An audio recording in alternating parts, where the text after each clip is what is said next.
আকাশটা আজ সকাল থেকেই যেন মন খারাপ করে বসে আছে। মেঘে ঢাকা মুখ, সূর্যটাও যেন লুকোচুরি খেলছে। হাওয়ার মধ্যেও একটা অচেনা চাপা মন খারাপের গন্ধ। হ্যালো, আমি সৌমা। গৃহিণীর রাই চ্যানেলে তোমাদের সবাইকে অনেক স্বাগত। এখন সময় হলো সকাল 10টা, আর চলে এলাম রান্না করতে। বাইরে এরকম মেঘলা ওয়েদার, ভাবলাম একটু অন্যরকম খাবার করা যাক। আজকে করব বাটার গার্লিক চিকেন। খুব অল্প সময়ের মধ্যে খুব তাড়াতাড়ি এই রান্নাটা হয়ে যায়। ভাবলাম এই রান্নাটাই করি আজ।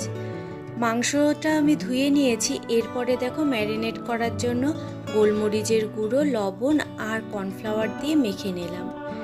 মেখে এটাকে কিছুক্ষণ রেখে দিতে হবে না, সঙ্গে সঙ্গেই ভেজে নিলে হবে। কড়াতে দিয়ে দিলাম সাদা তেল। রান্নাটা সাদা তেলেই হবে। আর রান্নাটাতে জানো তো, পেঁয়াজ আদা কিচ্ছু লাগবে না, শুধু রসুন দিয়ে রান্নাটা হবে। আর নামের মধ্যেই তো আছে গার্লিক চিকেন। মাংসটা আজ কমিয়েই ভেজে নেব, যাতে ভাজতে ভাজতেই অনেকটা সেদ্ধ হয়ে যায়। একবার ভাজা হয়ে গেছে, রেখে দিয়েছি। এটা সেকেন্ড বার ভাজা। দেখো একটু হালকা করে ভেজে নিয়েছি। এবার এটাকে তুলে রেখে দিচ্ছি।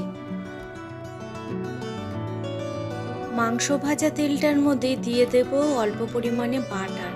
রান্নাটা বাটার দিয়ে হবে।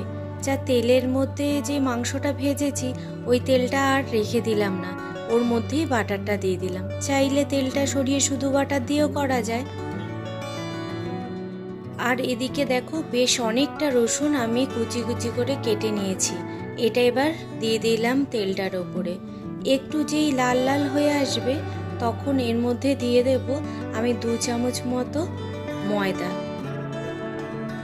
খাবারটা খুব স্পেশাল কিছু না, কিন্তু নিজের হাতের করা বলেই যেন একটু বেশি আপন মনে হয়। ময়দাটা দিয়ে 2-3 মিনিট মতো নাড়লেই ময়দাটা পুরো মেল্ট হয়ে যাবে। তারপর এর মধ্যে দিয়ে দিলাম আমি পরিমাণ মতো জল।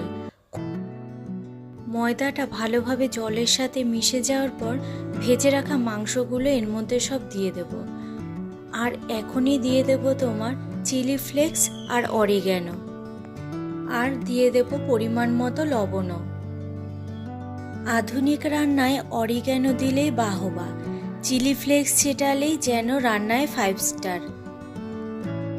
আগেকার রান্না মানেই কাঁচা লঙ্কা, 5 ফোড়ন, এই নিয়েই হতো রান্না। আর এখন নিত্য নতুন রান্না